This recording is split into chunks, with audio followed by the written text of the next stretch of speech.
हिंदी साहित्य के उत्तर मध्यकाल को सर्वप्रथम रीतिकाल किसने माना? यानी हिंदी साहित्य के उत्तर मध्यकाल को सर्वप्रथम रीतिकाल किसने कहा या किसने माना? देखिए ऑप्शन दिए गए हैं, राहुल सांकृत्यायन ने, या ऑप्शन बी रामचंद्र शुक्ल ने, या ऑप्शन सी रामकुमार वर्मा, या ऑप्शन डी मिश्र बंधु।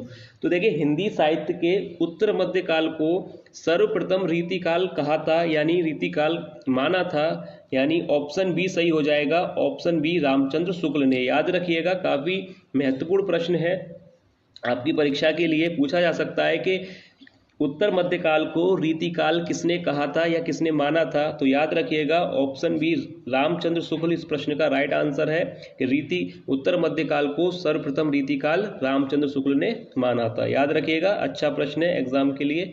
अब देखिए इसके बाद नेक्स्ट प्रश्न देखते हैं। अगला प्रश्न दिया गया है, देखिए अगला प्रश्न है, हिंदी साहित्य के उत्तर मध्यकाल को कला काल किसने कहा? देखिए पहले प्रश्न में पूछा गया था कि उत्तर मध्यकाल को रीतिकाल किसने कहा, तो उस प्रश्न का राइट आंसर था रामचंद्र शुक्ल ने।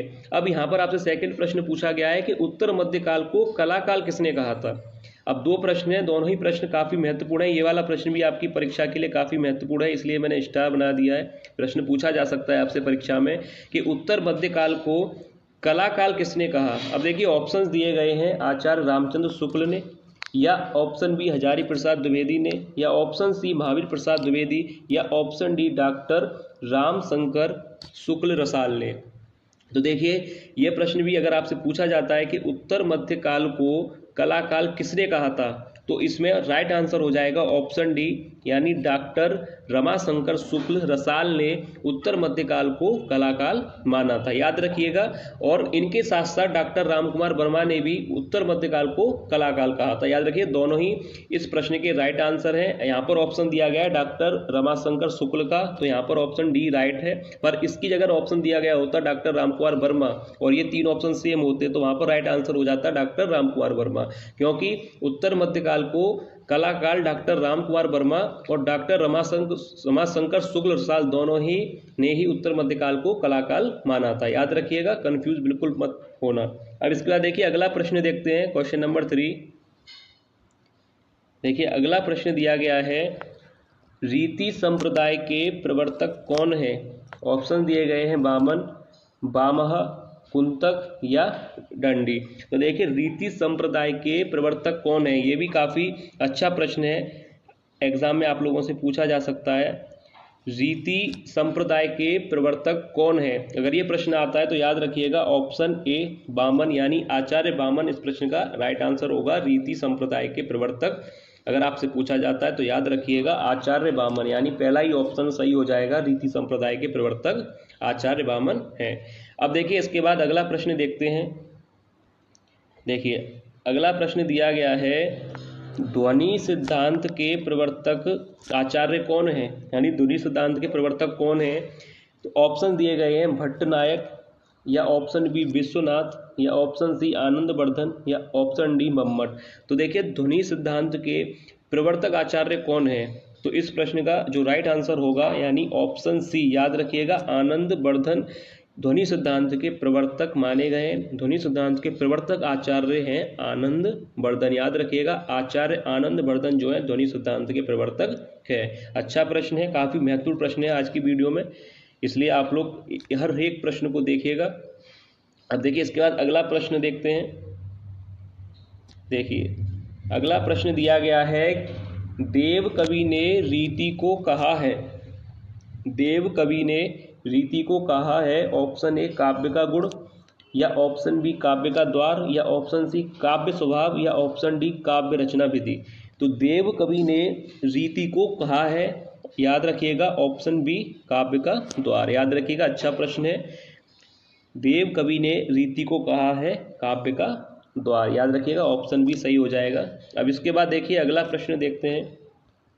देखिए अगला प्रश्न दिया गया है कि घनानंद किस काव्य धारा के कवि हैं। घनानंद जो है किस काव्य धारा के कवि हैं, रीति मुक्त, रीति सिद्ध, रीति मुक्त, या कोई नहीं। तो देखिए घनानंद किस काव्य धारा के कवि हैं, यहाँ पर मैं आपको बता दूं ऑप्शन ए और ऑप्शन सी यहाँ पर रिपीट हो गया है। यहाँ पर ऑप्शन ए रीति मुक्त है, बी रीति सिद्ध है और ऑप्शन सी रीतिबद्ध है। तो याद रखिएगा यहाँ पर रीतिबद्ध है ना कि रीति मुक्त।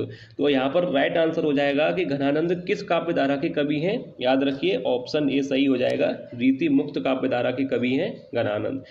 अब इसके बाद देखिए अगला प्रश्न देखते हैं। देखिए अब प्रश्न दिया गया है कि रीतिबद्ध काव्य धारा के कवि कौन हैं। रीतिबद्ध काव्य धारा के कवि कौन हैं? ऑप्शन ए बिहारी, बी सेनापति, सी चिंतामणि या ऑप्शन डी घनानंद। तो रीतिबद्ध के रीति काल आप जानते हैं 3 भागों में, रीति मुक्त, रीतिबद्ध और रीति सिद्ध। तो अब यहाँ पर है रीतिबद्ध काव्य धारा के कवि के बारे में पूछा गया है। तो ऑप्शन डी तो वैसे ही एलिमिनेट हो गया क्योंकि घनानंद जो है रीति मुक्त के हैं। अगर हम 3 ऑप्शंस की बात करें कि बिहारी, सेनापति और चिंतामणि में रीतिबद्ध काव्य धारा के कवि कौन है, तो देखिए ऑप्शन सी सही हो जाएगा, चिंतामणि। चिंतामणि जो है रीतिबद्ध काव्य धारा के कवि हैं, घनानंद रीति मुक्त के कवि हैं, याद रखिएगा। इसलिए ऑप्शन यहाँ पर सी राइट हो जाएगा, चिंतामणि जो है रीतिबद्ध काव्य धारा के कवि हैं। अब इसके बाद देखिए अगला प्रश्न देखते हैं। देखिए अगला प्रश्न दिया गया है, वर्णो रीति स्वभाव ज्यों वृत्ति वृत्ति सी मित कथन किसका है। देखिए कितना अच्छा प्रश्न है, आप लोगों को एग्जाम में देखने को मिल सकता है, इसलिए मैं इस पर स्टार बना दूं, आप चाहे इंपोर्टेंट लिख सकते हैं। अच्छा प्रश्न है, पूछा जा सकता है आपसे कि वर्णो रीति स्वभाव ज्यों वृत्ति वृत्ति सी मित कथन किसका है।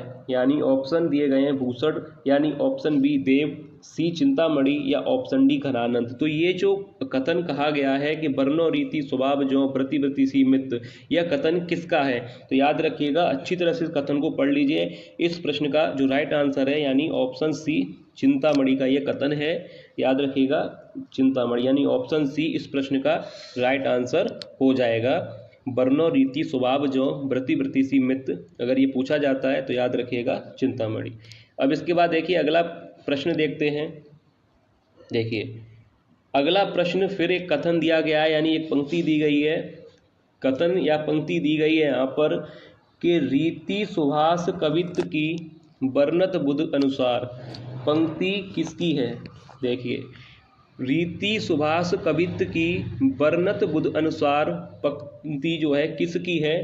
तो ये भी आज की वीडियो में काफ़ी महत्वपूर्ण प्रश्न है, इसलिए मैंने आपसे कहा है कि वीडियो को एंड तक देखिएगा और एक एक प्रश्न को जरूर देखिएगा। काफ़ी अच्छा प्रश्न है कि रीति सुभाष कवित्व की वर्णत बुध अनुसार पंक्ति किसकी है। ऑप्शन ए भूषण या ऑप्शन बी देव, सी चिंतामणि या ऑप्शन डी घनानंद।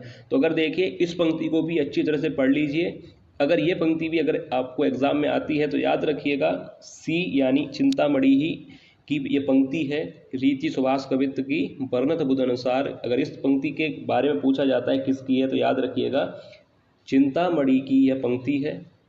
और पहली भी अभी आपने जो प्रश्न देखा था तो उसका भी राइट आंसर चिंतामणि था। तो दोनों पंक्तियों को अच्छी तरह से पढ़ लीजिएगा क्योंकि ऐसे ही प्रश्न एग्जाम में आएंगे आपके। अब देखिए इसके बाद अगला प्रश्न देखते हैं। देखिए अगला प्रश्न दिया गया है, अरे प्रश्न हो गया है रिपीट पर इसका आंसर आपको बता दें। ये प्रश्न वही है जो भी आपने देखा था। तो वर्णो रीति स्वभाव ज्यों वृत्ति वृत्ति सी मित कथन किसका है, यानी ऑप्शन सी। याद रखिएगा चिंतामणि। रिपीट हो गया है प्रश्न, कोई बात नहीं, आपको एक बार और आपने देख लिया, याद रखिएगा चिंतामणि। अब इसके बाद अगला प्रश्न देखते हैं। देखिए फिर एक पंक्ति दी गई है। अगला प्रश्न देखते हैं। देखिए फिर एक पंक्ति दी गई है, फिर एक पंक्ति दी गई है और पूछा गया है कि पंक्ति किसकी है।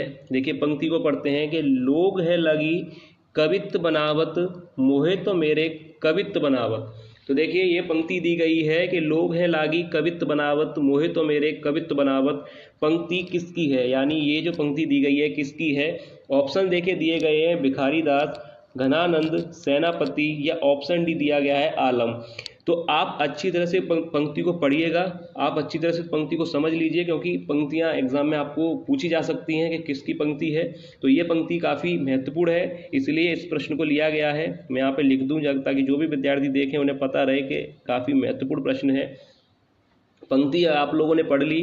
पंक्ति दी गई है कि लोग है लगी कवित्व बनावत मोहे तो मेरे कवित्व बनावत। अब देखिए इस पंक्ति का जो रचनाकार है यानी इस प्रश्न का जो राइट आंसर है, याद रखिएगा ऑप्शन बी यानी घनानंद इस प्रश्न का राइट आंसर है, यानी घनानंद की ये पंक्ति है। याद रखिएगा इस पंक्ति के बारे में अगर आपसे पूछा जाए तो ऑप्शन बी यानी घनानंद इस प्रश्न का राइट आंसर होगा। याद रखिएगा, अच्छा प्रश्न है, एग्जाम में आपसे पूछा जा सकता है। अब देखिए इसके बाद अगला प्रश्न देखते हैं। देखिए अगला प्रश्न दिया गया है, अगला प्रश्न है कि रीति काल को श्रृंगार काल नाम दिया है। अब देखिए रीति काल से संबंधित 3 प्रश्न थे जो एक जैसे थे। देखिए पहला प्रश्न आप लोगों से पूछा गया था, अब यहाँ पर सेकंड प्रश्न भी पूछा गया था कि रीति काल को या उत्तर मध्य काल को कला काल किसने कहा था। फिर पूछा गया था कि श्रृंगार रीति काल को रीति काल किसने कहा था। अब यहाँ पर पूछा गया है तीसरा प्रश्न कि रीति काल को श्रृंगार काल नाम किसने दिया था। तो इस तरह से आपको रीति काल से संबंधित ये बारीक प्रश्न आपको तैयार होने चाहिए, क्योंकि प्रश्न ऐसे ही बनेंगे। पहला प्रश्न था कि उत्तर मध्य काल को रीति काल किसने कहा, उत्तर मध्य काल को कला काल किसने कहा। अब यहाँ पर तीसरा प्रश्न है कि रीति काल को श्रृंगार काल नाम किसने दिया। और एक प्रश्न और बन सकता है कि रीति काल को अलंकृत काल नाम किसने दिया था। तो वो प्रश्न आप लोग जरूर पढ़ लीजिएगा कि रीति काल को अलंकृत काल नाम किसने दिया था। तो अब यहाँ पर प्रश्न पूछा गया है कि रीति काल को श्रृंगार काल नाम दिया था। ऑप्शन दिए गए हैं आचार्य रामचंद्र शुक्ल ने, आचार्य हजारी प्रसाद द्विवेदी ने, आचार्य विश्वनाथ प्रसाद मिश्र ने या आचार्य नंद दुलारे वाजपेयी ने। तो देखिए रीति काल को श्रृंगार काल नाम दिया था। अगर ये प्रश्न आता है तो याद रखिए ऑप्शन सी आचार्य विश्वनाथ प्रसाद मिश्र ने श्रृंगार काल नाम दिया था रीति काल को। याद रखिएगा रीति काल को श्रृंगार काल नाम दिया था आचार्य विश्वनाथ प्रसाद मिश्र ने। अच्छा प्रश्न है, एग्जाम में आपसे पूछा जा सकता है। तो देखिए ऑप्शन सी राइट हो जाएगा, आचार्य विश्वनाथ प्रसाद मिश्र ने। अब इसके बाद अगला प्रश्न देखते हैं। देखिए प्रश्न दिया गया है कि रसिक प्रिया रचना है। ऑप्शन ए मतीराम की, केशवदास की, नरपति नाल की या सुमित्रानंदन पंत की। तो रसिक प्रिया रचना है, प्रश्न काफ़ी सरल है। याद रखिए आपको पता होगा इस प्रश्न का राइट आंसर ऑप्शन बी यानी केशवदास इस प्रश्न का राइट आंसर है, यानी रसिक प्रिया के जो रचनाकार हैं वह हैं केशवदास। अब इसके बाद देखिए अगला प्रश्न देखते हैं। देखिए फिर प्रश्न दिया गया है रामचंद्रिका रचना है। ऑप्शन दिए गए केशवदास की, पद्माकर की, चिंतामणि की या घनानंद की। तो देखिए रामचंद्रिका जो है रचना है, यानी रचनाकार कौन है इसके। तो इस प्रश्न का भी जो राइट आंसर हो जाएगा ऑप्शन ए यानी केशवदास। सरल प्रश्न है इसलिए ज़्यादा समय नहीं लेंगे। अब इसके बाद अगला प्रश्न देखते हैं जो कि आज की वीडियो का शायद लास्ट प्रश्न है। देखिए लास्ट प्रश्न दिया गया है कि रीतिकालीन कवि हैं मीराबाई, रसखान, द्विजदेव या विद्यापति। तो देखिए रीतिकालीन कवि हैं, 4 ऑप्शन दिए गए हैं कि रीतिकालीन कवि कौन है। मीराबाई हैं, रसखान हैं, द्विजदेव हैं या विद्यापति हैं। तो ये वाला जो प्रश्न है लास्ट वाला वो मैं आप लोगों के लिए दे रहा हूँ, यानी जो भी विद्यार्थी वीडियो देखते हैं उनको पता है कि हर वीडियो में एक प्रश्न आप लोगों के लिए दिया जाता है। तो इस वीडियो में ये वाला जो लास्ट वाला प्रश्न है कि रीतिकालीन कवि हैं, तो इस प्रश्न का राइट आंसर आप लोग कमेंट करके बताइएगा। यानी ये प्रश्न आप लोगों के लिए है कि रीतिकालीन कवि कौन है। इस प्रश्न का राइट आंसर आप लोग कमेंट करके बताइएगा, यानी ये प्रश्न मैं आप लोगों के लिए दे रहा हूँ।